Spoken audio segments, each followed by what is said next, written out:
Hello सुप्रभात मेरे प्यारे दोस्तों, कैसे हैं आप सभी। आशा है आप सब अच्छे और बेहतरीन होंगे और आप सभी तैयारी बहुत ही मेहनत से, जुनून से, लगन से कर रहे होंगे। दोस्त, अब तो पुराना साल अंत होने वाला है और नया साल आ रहा है। तो दोस्त, मैं चाहता हूं आप सभी नए साल में बहुत ही अच्छे तरीके से, बहुत ही जुनून से, बहुत ही मेहनत से तैयारी करें और अच्छे नंबर, एक विशाल नंबर से पास करें बोर्ड के एग्जाम में। ठीक, बोर्ड के एग्जाम में बहुत ही इंपॉर्टेंट क्वेश्चन आएगा दोस्त। मैं आज कितने टॉपिक को कवर करूंगा पता नहीं, इसमें से कितने कितने क्वेश्चन आ सकते हैं। आज के क्लास बहुत ही महत्वपूर्ण होने वाले हैं दोस्त, बने रहो जिससे आप सभी यहाँ पे टिके हुए तो बोर्ड के एग्जाम में सभी क्वेश्चन को फोड़ पाओगे। क्योंकि इस यहाँ से क्वेश्चन बहुत ही इंपॉर्टेंट बोर्ड में मिलेगा, देखने को मिलेगा बोर्ड के एग्जाम में। तो दोस्त बने रहो। नए साल में आने के लिए तुम लोग नए साल को अच्छा से स्वागत करो और तैयारी भी अच्छा से करो, क्योंकि 2024 का बोर्ड के एग्जाम में तुम लोग अच्छे नंबर से पास करो। मैं यही उम्मीद रखता हूँ नया साल आप सभी का काफ़ी अच्छा हो, काफ़ी खुशियाँ लेकर आए और तुम लोग को अच्छे तरीक़े से बोर्ड का एग्जाम बीते और तुम्हारा नंबर भी अच्छा है, अच्छे नंबर से पास करो। तो दोस्त, आज की क्लास में बने रहो। आज की क्लास बहुत ही इंपॉर्टेंट होगा। आज की क्लास से बहुत ही इंपॉर्टेंट क्वेश्चन मिलेगा, छपे को मिलेगा एग्जाम में, तो बने रहना। देखिए दोस्त, प्रकाश का अपवर्तन है जो आज टॉपिक स्टार्ट करेंगे, इसमें काफी ही इंपॉर्टेंट होगा। जो मैंने इससे पहले पढ़ा दिया था, क्रांति कोण, पूर्ण आंतरिक परिवर्तन, इसके बाद जो भी लेंस होता है, धनात्मक, ऋणात्मक, इन सभी को पढ़ा दिया। और प्रकाश का अपवर्तन, पार्श्व विस्थापन के बारे में एक टॉपिक छोड़ दिया था, उसको कंप्लीट करता हूँ, पार्श्व विस्थापन। उसके बाद दोस्त जो होगा, उसके बाद वस्तु को रखते हुए और कहाँ प्रतिबिंब बनेगा, उन सभी स्थिति को आज कंप्लीट करके आज यह टॉपिक कंप्लीट कर दूंगा। प्रयास करूंगा कि आज यह टॉपिक कंप्लीट हो जाए। देखिए दोस्त, इसमें होगा पार्श्व विस्थापन के बारे में समझते हैं। दो देखो, यह हो गया वायु। वायु इसे बोलेंगे विरल माध्यम, वायु को बोलते हैं विरल माध्यम। ठीक, यह वायु हो गया, इसे बोलेंगे विरल माध्यम, माध्यम होगा। और नेक्स्ट देख लो, इसके कांच बोलते हैं, कांच। कांच हो गया दोस्त, यह सघन माध्यम हो गया, माध्यम। ठीक है दोस्त, फिर मान लो सघन माध्यम से कांच से बाहर प्रकाश निकल सकता है। इस कंडीशन में देखो कब होगा पार्श्व विस्थापन, किसे बोलेंगे, इसको ध्यान देना। देखो यह हो गया, प्रकाश यहाँ से आ रहा है, ठीक, इस तरीके से, इस तरीके से आ रहा है प्रकाश। प्रकाश आएगा तो बताए हैं प्रकाश के अपवर्तन में, बताए थे कि प्रकाश का अपवर्तन में जो होता है कि प्रकाश जब विरल माध्यम से सघन माध्यम में जाएगा तो अपने विलंब की ओर झुकेगा। तो यहाँ से ध्यान दो, इसको तो सीधा जाना चाहिए इस तरीके से, यहाँ से सीधा, मगर यह विलोम की ओर झुकेगा इस तरीके से, इतना झुकेगा और इतना झुकेगा। झुकने के बाद फिर देखो यह सघन माध्यम हो गया, कहाँ छू गया, सघन माध्यम। और सघन माध्यम से जब फिर जाएगा क्या चीज में, वायु में, जो विरल माध्यम में। तो जब विरल माध्यम में जाता है सघन माध्यम से, तो क्या होता है, विरल माध्यम से सघन माध्यम में जाता है दोस्त। तो विरल माध्यम से सघन माध्यम में जाने के बाद कांच से तो प्रकाश क्या होगा, अभिलंब से दूर हटेगा। क्या होगा, अभिलंब से दूर हटेगा। प्रकाश आया यहाँ से, अब यहाँ ध्यान दो, इन दोनों को मिला इस तरीके से सीधा। यह जो लंबवत दूरी है, निर्गत किरण और अपवर्तन किरण के बीच की दूरी को ही पार्श्व विस्थापन बोलते हैं। इसे ही, यह दूरी हो गया, जो यह दूरी, इस दूरी को ही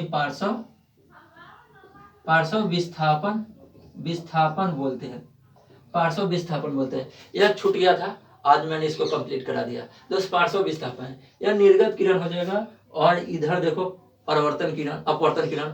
अपवर्तन किरण और निर्गत किरण के बीच की जो दूरी होगा, लंबवत दूरी, उसी को ही पार्श्व विस्थापन बोलते हैं दोस्त। अब इसके बाद आते हैं, यह कंप्लीट हो गया। अब चलते हैं आगे, बढ़ते हैं। आगे बढ़ने के बाद दोस्त देखो, इसमें बताने जा रहे हैं वस्तु को कहाँ रखेंगे तो उसका प्रतिबिंब कहाँ बनेगा। देखो शुरू से और अच्छे से समझाने जा रहा हूँ। इसमें देखो, प्रकाश जब वस्तु अनंत पे हो, अनंत पर, जब अनंत पे हो, देखो यह लेंस हो गया, इस लेंस के द्वारा जब वस्तु अनंत पे होगा, अनंत पे होगा यानी कहीं भी हो सकता है। ठीक, तो देखो यहाँ पे F1 होगा, यहाँ पर F2 होगा, फिर यहाँ देखो 2F1, फिर यहाँ 2F2 हो गया, इस तरीके से होगा। अनंत पे वस्तु होगा, यहाँ से जाएगा और यह मुड़ेगा, ठीक, यहाँ से मुड़ेगा, ठीक, यहाँ से जाने के बाद फिर नेक्स्ट यहाँ से जाएगा प्रकाश, यहाँ से इस तरीके से मुड़ेगा। तो देखो कहाँ बनेगा, यहाँ बनेगा। अनंत पे वस्तु होगा उसका प्रतिबिंब कैसा बनेगा, फोकस बनेगा। प्रतिबिंब देखो, प्रतिबिंब, प्रतिबिंब जो होगा फोकस पे बनेगा, उल्टा बनेगा, छोटा बनेगा और देखो वास्तविक बनेगा। इन सभी को रिवीजन करवा दिए। इसके बाद जैसे ही वस्तु को नजदीक लेते आएंगे प्रतिबिंब वैसे ही दूर चला जाएगा। ठीक है, इस सभी कंडीशन को याद रखना, एग्जाम में आएगा दोस्त। यह काफी इंपॉर्टेंट है। आज के क्लास में बहुत से टॉपिक को मैं कवर करूंगा। ठीक है, तो दोस्त क्लास में बने रहो, जिससे आप सभी को इस क्लास से फायदा हो, तुम्हारा भी फायदा हो, हमारा भी फायदा हो। इसलिए तुमसे मैं चाहता हूँ कि इसे शेयर करो, इसे सपोर्ट करो, जिससे मैं आप सभी के लिए और भी बेहतरीन बेहतरीन क्लास लेके आऊँ, जिससे एग्जाम में काफी ही हेल्प मिले। ठीक,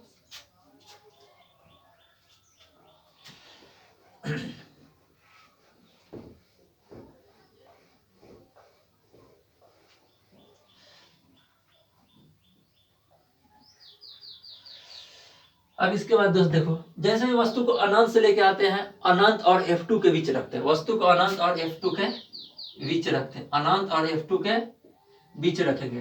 देखो 2F2 हो गया और 2F1 हो गया, फिर यहाँ देखो F1 हो गया, फिर क्या हो गया, F2 हो गया। तो अनंत और F2 के बीच जब वस्तु रखेंगे, अनंत और F2 के बीच वस्तु हो गया दोस्त। वस्तु को यहाँ रखते हैं, देखो वस्तु तो सीधा हुआ, और वस्तु सीधा होने के बाद यहाँ ध्यान देना, यहाँ से जाएगा इस तरीका से, और जब समानांतर होगा तो प्रधान अक्ष के समानांतर जाएगा किरण, तो फोकस पे मिलेगा, इस तरीके से मिलेगा। अब दूसरा किरण देखो यहाँ से जाएगा, देखो यहाँ से जाने के बाद कहा हुआ इस तरीका से यहाँ मिलेगा। देखो यहाँ प्रतिबिंब कहाँ बन रहा है दोस्त, प्रतिबिंब कहाँ बन रहा है, जब वस्तु अनंत और F2 के बीच हो तो प्रतिबिंब देखो, प्रतिबिंब कहाँ होगा, प्रतिबिंब देखो F1 तथा F2 के बीच बनेगा, के बीच। उसके बाद देखो प्रतिबिंब वास्तविक होगा, उसके बाद देखो दोस्त उल्टा होगा, वस्तु से छोटा होगा, वस्तु से छोटा होगा। इन सभी को ध्यान रखना दोस्त। इसके बाद आते हैं, आगे बढ़ते हैं। इन सभी के बाद देखो इधर रखते हैं, वस्तु को जैसे ही और नजदीक लेके आते हैं, यहाँ देखो 2F2 हो गया, फिर 2F1 हो गया, फिर यहाँ देखो F1 और F2 हो गया, इस तरीके से हो गया। तो वस्तु को F2 पर रखते हैं, तो प्रधान अक्ष के समानांतर जब रेखा गुजारेंगे तो फिक्स है कि F1 से गुजरेगा, F1 पर मिलेगा, फोकस पर मिलेगा। फिर नेक्स्ट यहाँ से आएगा दोस्त, यहाँ से देखो, अब यहाँ से देखो, अब इसके बाद जाएगा यहाँ से, देखो कहाँ मिलेगा, इस पर मिलेगा। कहाँ बना है प्रतिबिंब, F2 पर बनेगा। F2 पर जब वस्तु होगा तब प्रतिबिंब कहाँ बनेगा, F2 पर बनेगा, और वस्तु के बराबर बनेगा, वास्तविक बनेगा, उल्टा बनेगा। लिखो, जब वस्तु 2F2 पर हो प्रतिबिंब कैसे बनेगा, प्रतिबिंब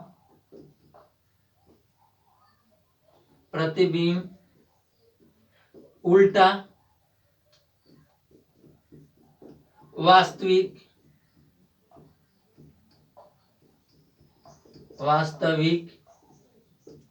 उल्टा बनेगा, वास्तविक बनेगा, वस्तु के बराबर बनेगा, वस्तु के बराबर, और F2 पर बनेगा, F2 पर बनेगा। देखो दोस्त, इतना समझ में आ गया। अब चलते हैं आगे बताते हैं इसको।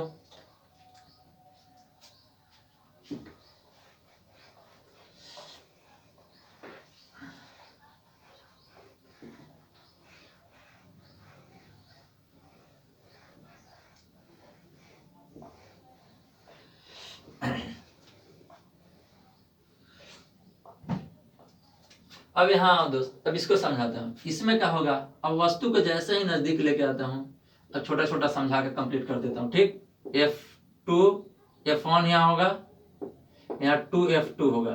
ठीक, यहाँ पर F1 F2 होगा। ठीक, अब वस्तु को इसके बीच लेके आता हूँ, इसके बीच लेके आऊंगा, फिर यहाँ से जाएगा, प्रधान अक्ष के समानांतर गुजरेगा, इस तरीके से। फिर नेक्स्ट देखो, यहाँ से आएगा और दूर मिलेगा। ठीक, वस्तु से बड़ा बनेगा, वास्तविक बनेगा, और उल्टा बनेगा, और अनंत और F2 के बीच बनेगा। जब वस्तु जब वस्तु 2f2 तथा 2f1 के बीच हो। ठीक, प्रतिबिंब क्या होगा? प्रतिबिंब देखो उल्टा वस्तु से 12 वास्तविक ठीक, और F2 तथा अनंत पर बनेगा। अब इसके बाद दोस्त आते हैं, बनेगा लिख देता हूं। अब इसके बाद देखो दोस्त, यहां से आओ, यह हो गया। यहाँ इसके बाद जैसा ही 2f1 पर बनाएंगे, 2f2 हो गया, 2f1 यहाँ वस्तु रखते हैं तो f1 और f2 है। तो जैसा ही यहाँ रखेंगे, देखो जैसे ही यहाँ रखेंगे यानी फोकस पे, तब प्रतिबिंब कहाँ बनेगा? अनंत पे। जैसे ही रखेंगे यहाँ पर तो देखो क्या होगा? फोकस पर वस्तु को रखे तो बहुत ही दूर हाली मिलने का इसकी संभावना, चांस नहीं होता। नहीं चांस होने के कारण अनंत पे कहीं ना कहीं मिलेगा जरूर। अब कहीं ना कहीं मिलने के कारण क्या होगा? इसका प्रतिबिंब अनंत पे बनेगा। अनंत पे बनेगा मतलब बड़ा बनेगा, बहुत बड़ा, और वास्तविक बनेगा मगर उल्टा बनेगा। ठीक, जब वस्तु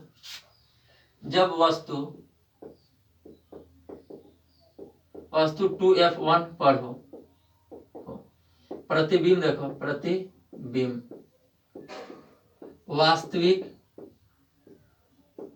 उल्टा बहुत बड़ा अनंत पर। अब एक कंडीशन आएगा, इसका जो काल्पनिक प्रतिबिंब बनेगा। उत्तल दर्पण में एक ऐसा कंडीशन आएगा जिसमें काल्पनिक प्रतिबिंब बनेगा। उसका कंडीशन भी यहाँ दिखा देता हूं। देखो यह हो गया इस तरीके से, यहाँ हो गया F2 F2 2f1, वस्तु को यहाँ रखो, प्रतिबिंब बनेगा F1, फिर का F2 पर। कैसे बनेगा और ध्यान दो, यहाँ से गया, यहाँ से इस तरीके से, और यहाँ से यहाँ हो गया। फिर नेक्स्ट देखो, यहाँ से ऐसे किए, इसको ऐसे किए। ठीक, थोड़ा सा यहाँ से इस तरीके से हुआ, इसको पीछे मिलाना पड़ेगा, पीछे मिलेगा, नजदीक तो नहीं मिलेगा और दोस्त पीछे मिलेगा। ठीक, इस तरीके से यह काल्पनिक प्रतिबिंब बनेगा। और काल्पनिक प्रतिबिंब बनने के बाद यहाँ ध्यान दो, काल्पनिक प्रतिबिंब बनने के बाद क्या होगा? कंडीशन उसको समझते हैं। जब वस्तु कहाँ होगा? F21 तथा लेंस के बीच हो। ठीक, तो प्रतिबिंब कैसे बनेगा? प्रतिबिंब वास्तविक, काल्पनिक होगा, सीधा, और समझो 12 वस्तु से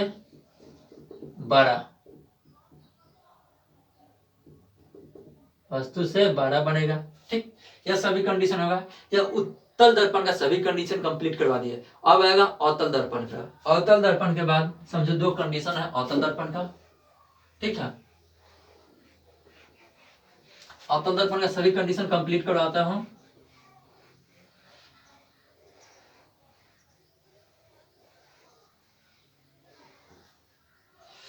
अवतल दर्पण में ध्यान दो दोस्त, अवतल दर्पण इस प्रकार होगा। ठीक, इसका 2 ही कंडीशन है, अवतल दर्पण का 2 ही कंडीशन है, और दोनों कंडीशन कंप्लीट करवाता हूं। उसके बाद आगे आऊंगा। देखो यहाँ पे भी हो गया F1 2, फिर यहाँ 2F2, फिर यहाँ F1, फिर यहाँ देखो F2 हो गया। अब इसके बाद कंडीशन देखना दोस्त, इसके बाद क्या कंडीशन होगा? और वस्तु को हम देखो, वस्तु को जब हम कहाँ रखते हैं? लेंस तथा अनंत के बीच रखते हैं। वस्तु को कहीं भी रखे तो यहाँ से जाएगा और यह इस प्रकार जाएगा। पीछे मुड़े तो पीछे इसको मुड़ाना पड़ेगा। दूसरा कंडीशन यहाँ से काटेंगे, देखो प्रतिबिंब यहाँ बनेगा। ठीक, दूसरा कंडीशन इसमें देखो, यह वास्तविक बनेगा मगर छोटा बनेगा, और आभासी प्रतिबिंब, वास्तविक नहीं आभासी प्रतिबिंब और छोटा बनेगा। ठीक, नेक्स्ट कंडीशन देखो, इसमें भी होगा इसी प्रकार से।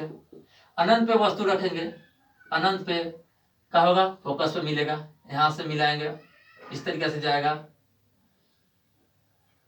फोकस पे मिलेगा दोस्त, इसको फैलाते हैं इस तरीके से फोकस पे मिलेगा। फिर नेक्स्ट होगा जो यहाँ से मिलेगा, जो प्रतिबिंब यहाँ बने काफी छोटा बनेगा। तो यही दो कंडीशन था। इसके बाद दोस्त आवर्धन आते हैं, फिर लेंस क्षमता, इसके बाद लेंस क्षमता आवर्धन के बाद सभी खत्म, उसका मात्रक बता देंगे, खत्म हो जाएगा। ठीक है,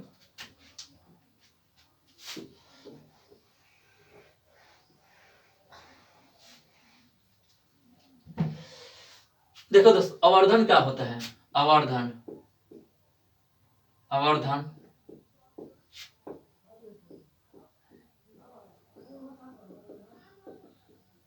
मैग्निफिकेशन जिसे बोलते हैं, आवर्धन मैग्निफिकेशन। इसमें भी होगा वस्तु की ऊंचाई और प्रतिबिंब की ऊंचाई और वस्तु की ऊंचाई का अनुपात होता है। देखो प्रतिबिंब का ऊंचाई, प्रतिबिंब का ऊंचाई तथा वस्तु का ऊंचाई होता है, वस्तु का ऊंचाई का अनुपात होता है, पात होता है। अब कैसा हुआ, प्रतिबिंब का ऊंचाई को बोलेंगे एच डैश और वस्तु की ऊंचाई को एच बोलेंगे। ठीक है, मगर दोस्त इसमें माइनस में होता है। क्यों माइनस में होगा, क्योंकि उल्टा बनेगा, इसके कारण माइनस में होगा। अब यहाँ ध्यान दो, m बराबर हो गया, m से सूचित करते हैं इसको, कैसे m से सूचित करते याद रखना।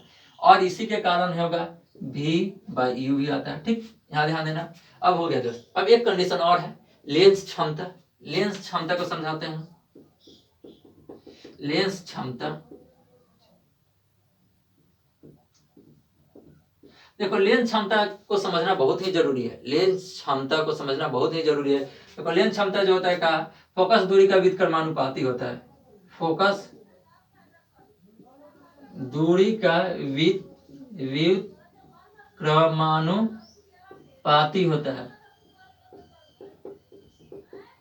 अब यहाँ ध्यान दो, यानी कि लेंस क्षमता को इसे किसे सूचित करेंगे, इसे पी से सूचित करेंगे, पावर ऑफ लेंस। हो गया पावर ऑफ लेंस। ठीक, पावर ऑफ लेंस अब सूचित करेंगे दोस्त, यहाँ ध्यान देना। पावर ऑफ लेंस के मतलब P बराबर क्या होगा, P बराबर यहाँ से 1/f हो गया। अब बता तुम लोग के लिए एक सूत्र लिखवाए थे, यहाँ पर दोनों सूत्र लिख लेना, दर्पण सूत्र और प्रतिबिंब। दर्पण सूत्र हो गया, उसके बाद लेंस सूत्र, ये दोनों सूत्र को लिख लेना। इससे बोलते हैं दर्पण सूत्र, किसे बोलते हैं यहाँ ध्यान देना, दर्पण सूत्र किसे बोलते हैं यहाँ ध्यान देना, 1/v plus 1/u equal to 1/f। इस सूत्र को याद रखना। फिर इसी के जवाब पर होगा का लेंस सूत्र। लेंस सूत्र में क्या होगा, 1/v minus 1/u equal to 1/f। u minus में होगा, यहाँ u प्लस में होगा, बस और कोई कंडीशन नहीं है। u माइनस में होगा, यहाँ ध्यान देना, u माइनस में है दोस्त, यह u माइनस में है और यह प्लस में है, तो जो होगा यह इस तरीके से होगा। और एक और सूत्र लिखवाए थे, एक सूत्र क्या लिखवाए थे, f बराबर जो होता है r/2 होता है, r/2 इस तरीके से भी होता है, इस तरीके से होगा। तो देखो f बराबर r/2 माने f का जब हम क्या लिख सकते हैं, r/2 लिख सकते हैं, 1/r/2 लिख सकते हैं। अब 2 को ऊपर भेज देंगे, यानी कि p बराबर क्या हो सकता है, r/2/r। देखो यह r है, इसको हम ऊपर नहीं भेज सकते हैं, ये r है। देखो अब कैसे करेंगे, यह सबसे नीचे है, या इसको ऊपर भेज देंगे, और r है जो इसको इस तरीके से, तो p बराबर क्या होगा, r/2/r। ठीक, इस लेंस सूत्र है। अब नेक्स्ट देखो लेंस का मात्रा क्या होता है। मात्रा के अनुसार देखो, अगर यदि सेंटीमीटर में दिया है दोस्त, सेंटीमीटर में, सेंटीमीटर कोई भी मात्रा, तो उसको 100 सेंटीमीटर बराबर 1 मीटर होगा, 1 मीटर। तो मीटर में नापेंगे तो मीटर में होता है 1 मीटर। देखो लेंस का मात्रक जो होगा, मात्रक 1/f होता है, 1/f के लिए मीटर में होगा। अब मीटर को इसी को कर देंगे पर मीटर है। अब पर मीटर बराबर ही होता है डायआफ्टर। लेंस का मात्रक जो होगा, मात्रक यहाँ पे लिख देना डायआफ्टर, डायआफ्टर होगा, जिसे डी से सूचित करेंगे। ठीक है दोस्त, लेंस की क्षमता का मात्रक होता है डायआफ्टर, जिसे डी से सूचित करते हैं। तो दोस्त मैं प्रकाश का अपवर्तन को मैं पूरे तरीके से अच्छे से कंप्लीट करवा दिया रिवीजन। अगर यदि तुम लोग चाहते हो इसे अच्छा से शेयर करना, भाई बहनों के पास, जिसके पास चाहो उसके पास शेयर कर दो, क्योंकि मैं अच्छा से और मोटिवेट होकर और भी अच्छा वीडियो बनाओ, तुम लोग को एग्जाम में काफी हेल्प होगा, जिससे बहुत ही सहायता मिलेगा। सभी दोस्तों को, भाइयों को, उन सभी के पास शेयर कर देना, जिससे मुझे भी लगे कि मैं तुम्हारे लिए कुछ अच्छा कर रहा हूँ, और तुम लोग भी अपने अनुसार अपने भाइयों को, अपने दोस्तों को सपोर्ट करो और शेयर करो। अपने भाई के पास, अपने दोस्तों के पास, अपने प्यारे दोस्त जो भी है सभी के पास शेयर कर दो, जिससे सभी लोग को इससे फायदा हो क्लास में। क्योंकि इस बार बोर्ड के एग्जाम में अच्छे नंबर से पास करना है, तो जरूर शेयर करो। बस दोस्त आज इतना ही रखते हैं, फिर कल लेके आएंगे नए चैप्टर के साथ, नए टॉपिक के साथ, अच्छे तरीका से समझाएंगे और नया तरीका से उसको चैप्टर को खत्म करेंगे। तो दोस्त फिर मिलते हैं कल के क्लास में। Okay bye. तुम्हारे लिए नया साल मुबारक हो। Okay bye.